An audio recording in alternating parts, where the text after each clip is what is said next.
Hola, ¿qué tal? Les saluda Isabel Cuervo y vengo a contarles lo siguiente.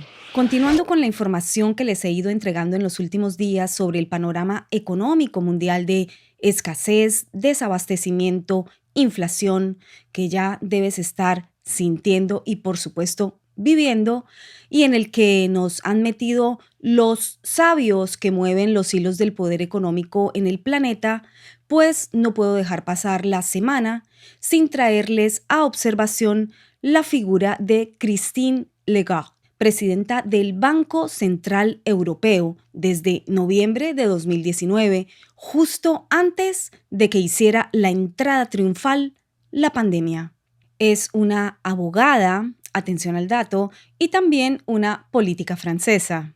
Pero antes de llegar a ser presidenta del Banco Central Europeo, una de las posiciones más poderosas del mundo económico, fue la directora gerente del FMI, el Fondo Monetario Internacional, del cual hablamos ayer. Si no has visto la cápsula ¿Quiénes manejan los hilos del poder económico mundial?, pasa y mírala. Entérate de quién es Kristalina Georgieva.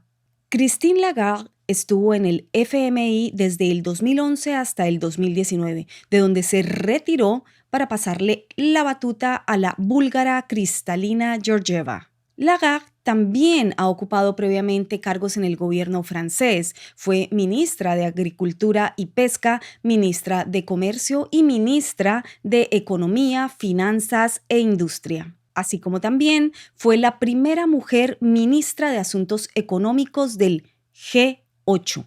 Ya saben, el grupo de países más industrializados y poderosos del planeta. Alemania, Canadá, Estados Unidos, Francia, Italia, Japón, Reino Unido y en su momento Rusia, que ahora está suspendido desde la crisis de Crimea, que a propósito Lagarde siempre quiso que retornara al grupo de los 8.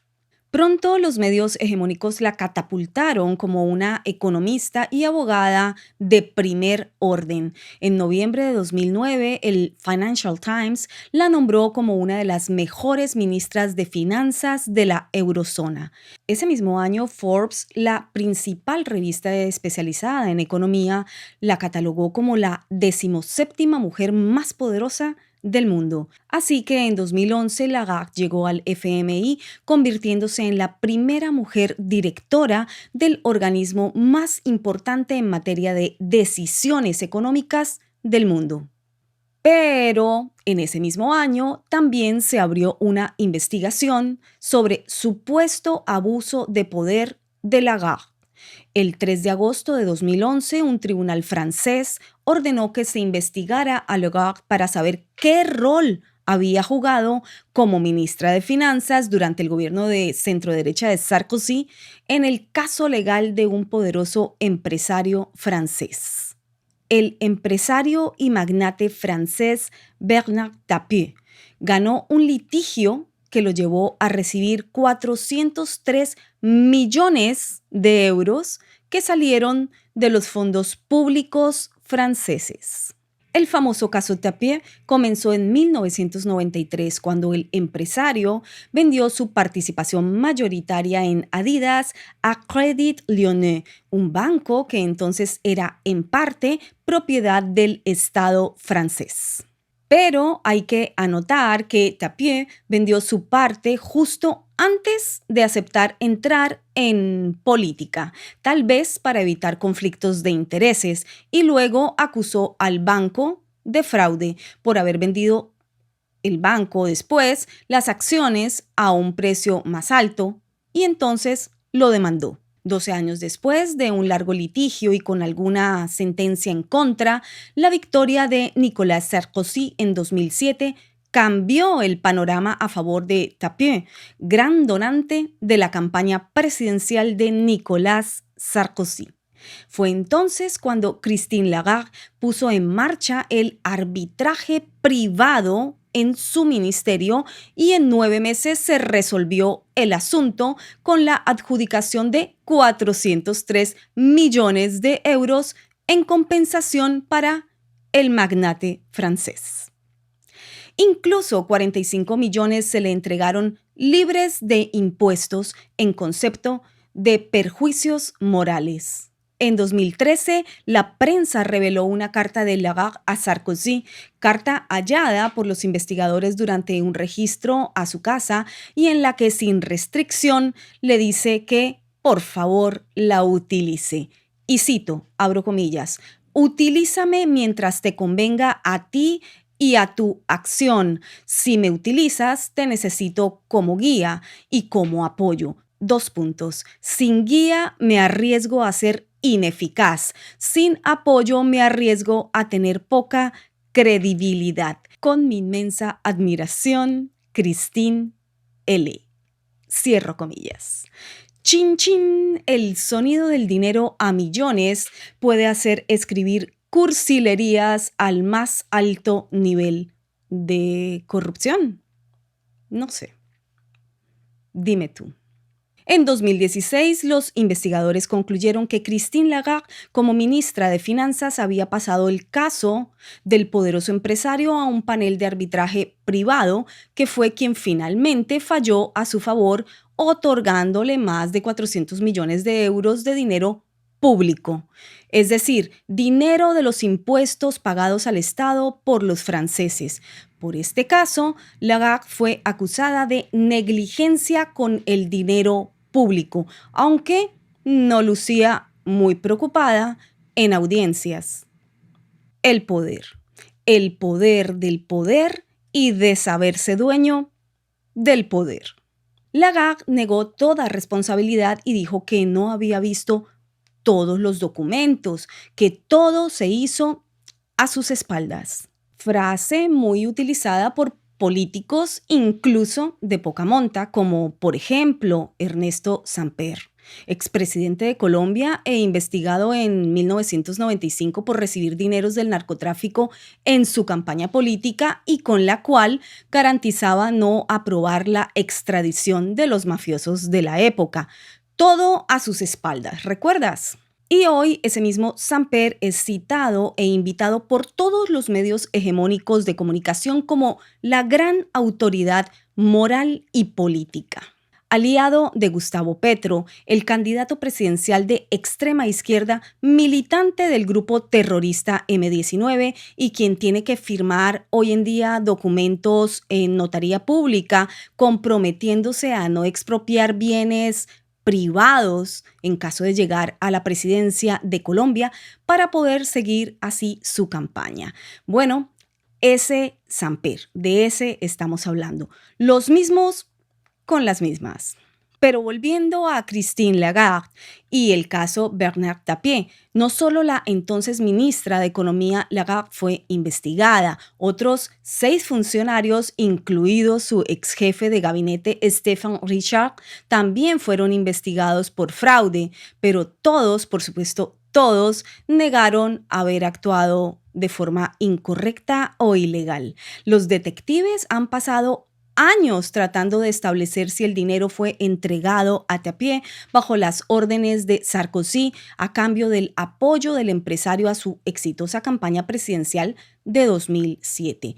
En diciembre de 2016, la justicia francesa liberó de pena alguna a Lagarde e incluso de que la condena figure en su historial penal. No puede figurar, dado su estatus político internacional y que los hechos que la incriminan o la incriminaron ocurrieron en plena crisis mundial, cuando ella era ministra de Economía, Finanzas, Industria y Empleo en el gobierno de Nicolás Sarkozy.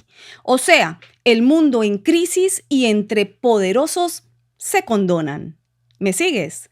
Stéphane Richard, su ex jefe de gabinete, poco tiempo después pasó a ser el flamante presidente ejecutivo del gigante francés de las telecomunicaciones Orange, sociedad anónima que sobrepasa ingresos anuales de poco más de 40.000 millones de euros. En 2019, el magnate y también exministro francés, cantante, actor, escritor, dirigente deportivo del equipo de fútbol fútbol Olympique de Marsella y empresario Bernard Tapie, fue absuelto de fraude y nunca tuvo que devolver el dinero público. En 2021 falleció con 78 años.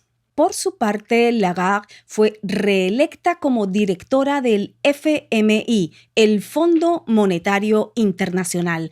Es decir, veredicto culpable, pero no fue a la cárcel, no pagó condena y conservó su poderoso puesto en el Fondo Monetario Internacional, a pesar de su probada negligencia con dinero público francés.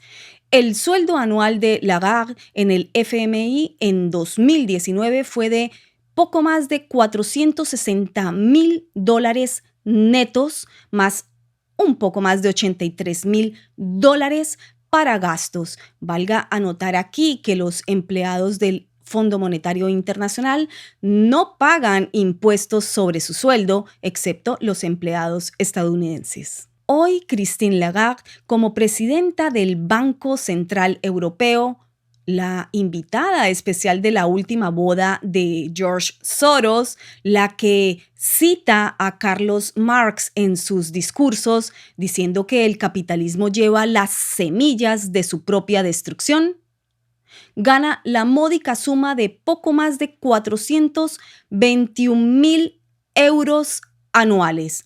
La remuneración básica de la cúpula directiva del Banco Central Europeo superó en 2021 los 2 millones de euros. 2021, luego de ese año en el que encerraron a toda la población mundial, dada una situación de emergencia de salubridad.